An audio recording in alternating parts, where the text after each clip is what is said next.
Hey everyone, Ann DeVito here. Welcome to episode 6 of E3 TV. What is a sales funnel? And without a funnel, don't let your sales get lost. Today we're going to be going over the sales funnel and what it means and going over the basics so you can understand how to put it to work for your business online. Today I am broadcasting live on Twitter's Periscope. So over here is my Periscope feed, and over here is my Google Hangout, which will be out on YouTube on my YouTube account. So just search for Ann DeVito. You can find all of my recorded episodes there on YouTube. Periscope keeps my recording for 24 hours. So if you want to watch that, or if anybody sees it out there watching the recorded version, it will be out there for 24 hours. So let's get right into it. Tonight's episode, we will be going over the sales funnel.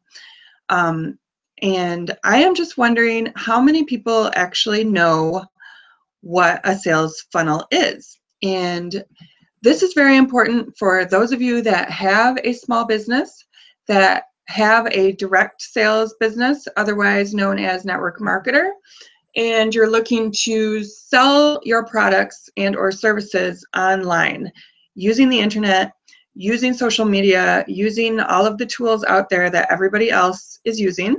So if you want to be successful in selling your products online, you need to employ what's called a sales funnel. And this is the same sales funnel that is a marketing term pre-internet, pre-social media, pre-Facebook. Sales funnel is an overall overarching definition that has been in the marketing topic forever. So anyway, let's go over the sales funnel and how this relates to your business online in today's day and age using social media. So this week we're going to just talk about the basics of a sales funnel. And at the end, I'm going to ask you to do a little homework and see if you can improve yours. So there's three types of people that you're going to interact with, that you're going to talk with during the sales process. Now, number one, the first of three is a lead. A lead means someone who is generally aware of your company. You've met them through social media, over your blog or your website, or through a Google search, and they've become a lead. So, they're just someone that's been out there. They know who you are. They're a possibility for you. That's a lead. And then within a lead, you get a little deeper, and that's called a qualified lead. So a qualified lead is something that we'll talk more in depth about within my coaching group, along with my partner Meredith Dale. It's called the E3%, Elite 3% Coaching Group. And we talk a lot about finding qualified leads. Now, overall, a qualified lead is leads that meet a certain criteria, and they are a certain criteria that makes them into customers. So these are people that have qualified themselves using social media or forums or wherever you're advertising yourself, your products, and they've clicked that link that you have out there to your capture page and opted into your email list. So in past episodes, we've talked about capture lists or capture pages. We work on capture pages in depth within the Elite 3% coaching group. So out on my blog, I also have lots of articles about capture pages if you want to just do your own research. My blog is coachanndevito.com. So just go ahead and take a look-see out there, and you might you can find stuff to learn more about leads and qualified leads. So moving on, these are people that have indicated that they're interested in what you have to say, what your products do for them. They click the link, they give you their email, they're a qualified lead. So a prospect is the second type, and that is somebody who has had some kind of contact with you and they are still interested. So prospect can be both a customer and a team member in the case of network marketing. So here in my notes, I have all prospects are leads, but not all leads are prospects. So going back to leads, leads are just somebody that's aware of your company, aware of your product. So you know, that's not necessarily a prospect. So then thirdly, we have customers. These are people who have made a purchase. They have paid you the money. They bought something from you. You can move them on through your sales funnel to become a repeat customer. So the customer is the good thing. A better thing is a repeat customer. That's somebody that continues to buy from you and calls themselves a repeat customer. So as you can imagine, if you can picture a funnel, you know, like a V, the top is the largest catch-all. You know, leads are flowing in from Facebook, from Instagram, from Twitter, forums, wherever you go and find your leads. Last week or the week before, I think we talked about where to find your ideal customer. This is what we're talking about. Where to find your ideal customer, where to find those leads to dump them into the funnel. So from there, they funnel down the deal, become prospects, because like I said, not all leads are prospects. So but all prospects are leads. So they funnel down through and become a prospect, somebody that are interested in your product or your business.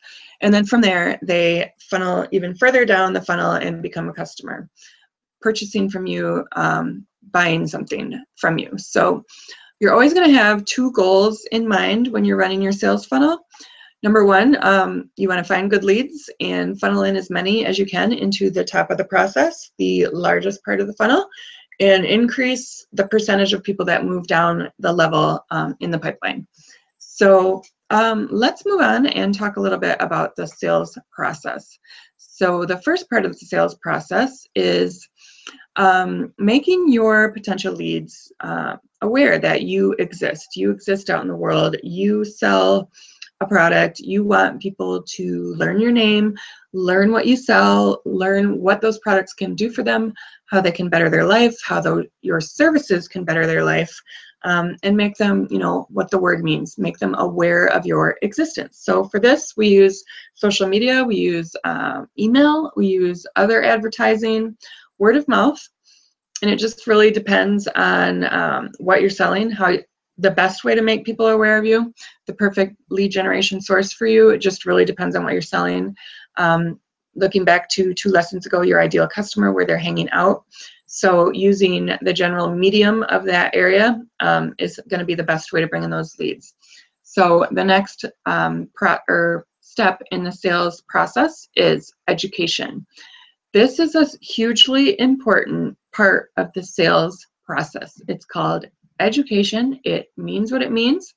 You want to educate your prospects, teach the people why they need your product and service and how it works. So, you know, let's just talk about my own business, the Elite 3% coaching business, along with my partner Meredith Dale, is that we both have a blog. We both continue to write articles to provide valuable information to those people that are looking to learn about online marketing. You know, I think I post every Monday and Wednesday. I can't remember when Meredith posts, but every week I put out 2 articles plus an E3 episode to teach people how to do this. And this is the education stage. I'm teaching people the things that they need to do in order to bring their business online. Now, further into the education are the nitty-gritty, like how to do it on social media, how to get your website up on Google and ranking higher on Google, you know, analyzing your results. Those are all much deeper topics that we cover in our coaching group, but the overall idea and surface level education, I shouldn't say surface level just because we do provide tons of details. And if you are minded, you know, go-getter minded yourself, like I just took some of the free information that I learned online and just went with it because, you know, I just happen to be that way, you know, but there's so many other ways that you can learn and be taught and get trained. I have also paid for training, so I haven't learned everything I've done for free, but I have learned a lot of what I'm doing for free. So that's all being done through the education that's provided by these potential, you know, providers for me. So in this stage, I can begin to promote sales, like, I'm talking about our coaching group that is, an available service for you, but I'm also wanting to teach you, all of this stuff as part of a free value that I want to just teach you. We want to share it. Meredith and I want to share it. We think it's awesome. We think it's great. So this is how we learned. This is what we're teaching, we're educating. So, I'm looking to make friends. I have my friends on Facebook, my followers on Instagram, my followers on Twitter.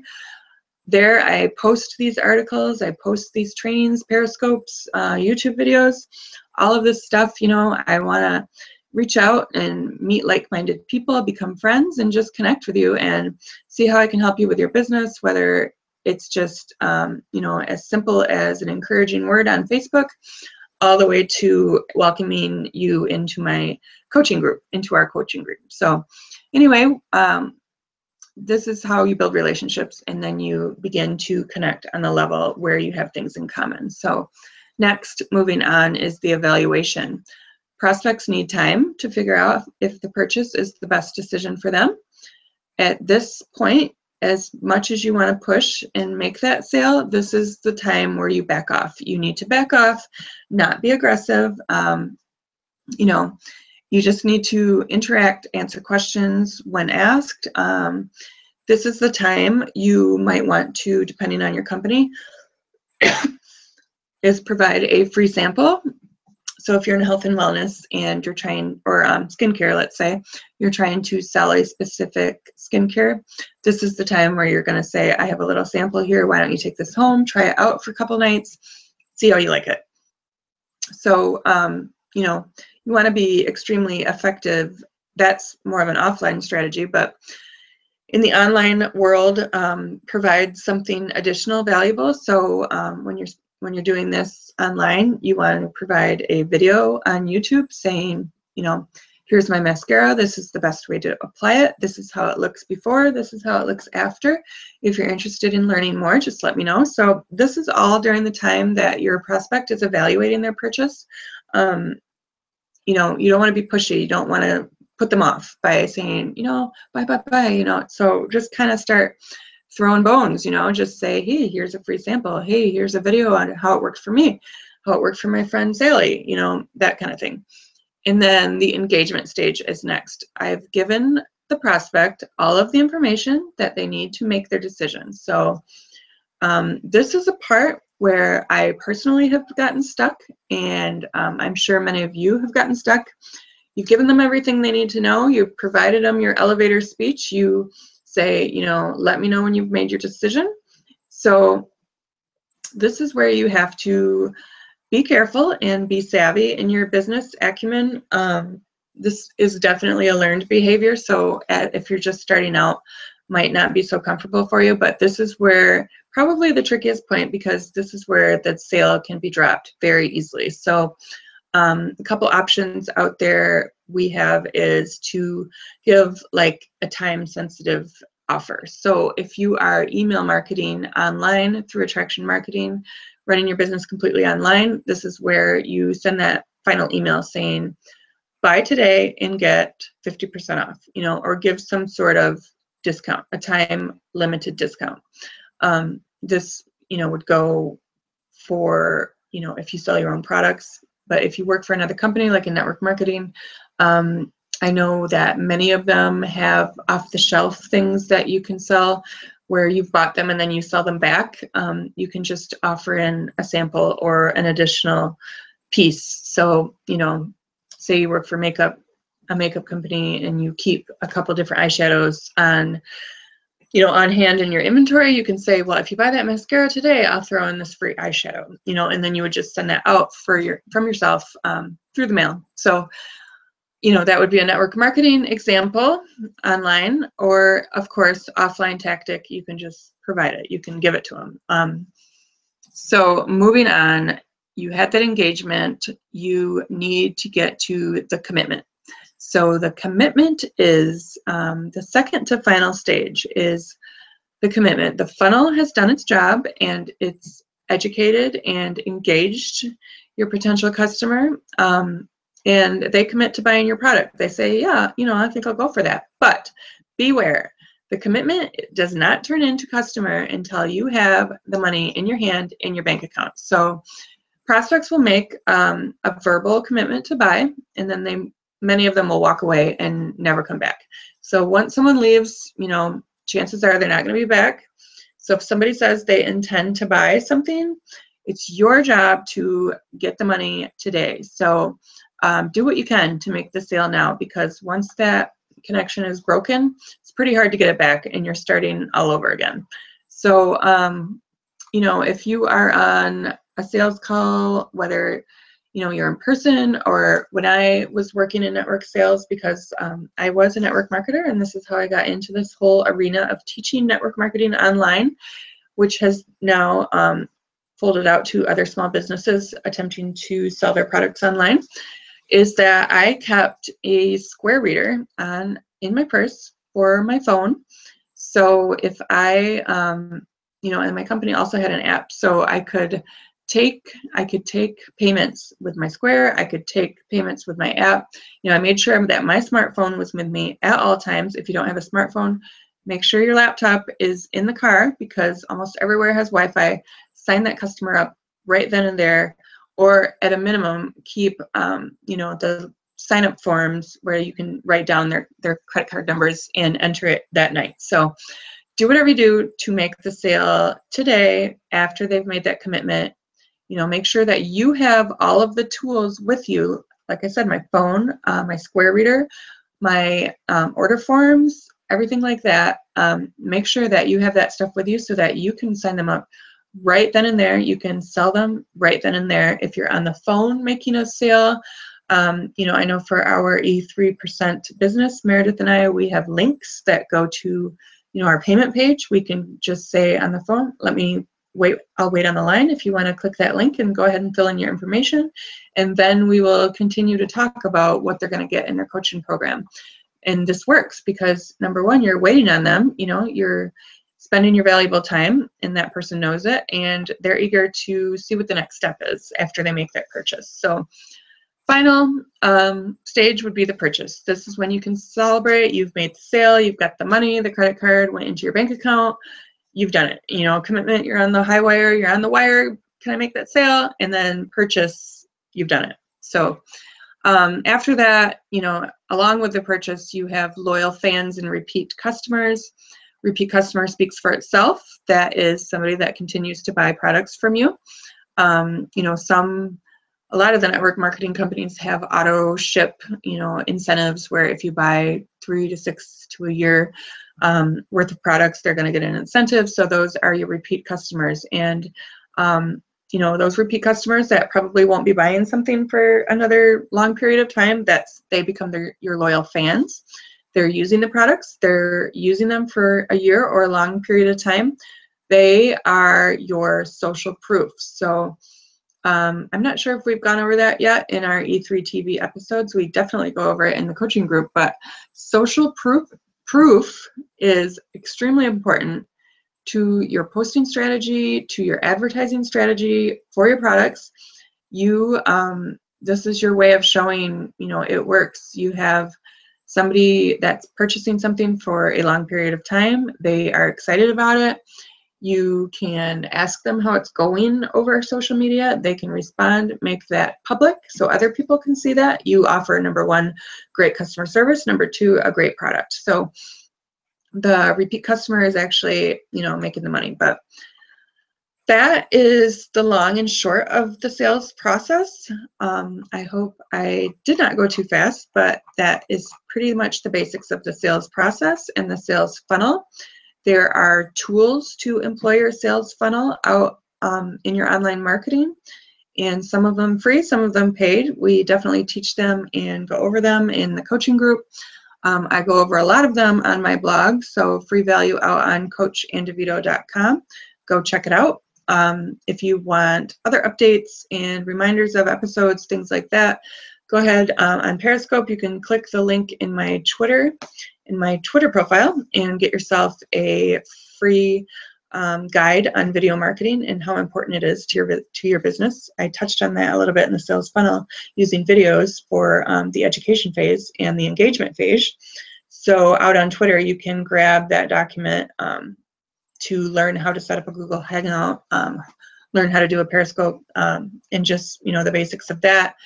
And then also receive some other special gifts from my tools, my toolkit. So anyway, go ahead and do that on Twitter and Google. You can click the link below the video on YouTube. You can click my Google Plus profile and get your guide as well and be added to receive updates from my blog, articles, and other things like that. So I hope you visit me there.